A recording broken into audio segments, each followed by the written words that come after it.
أعوذ بالله من الشيطان الرجيم.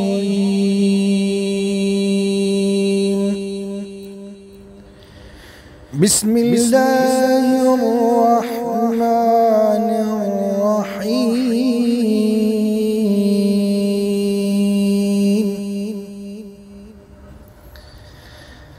ألم تر كيف فعل ربك بأصحاب الفيل؟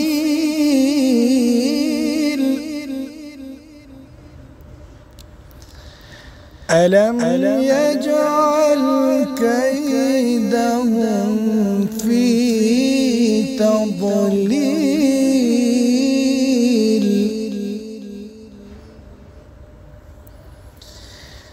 ألم يجعل كيدهم في تضليل وأرسل عليهم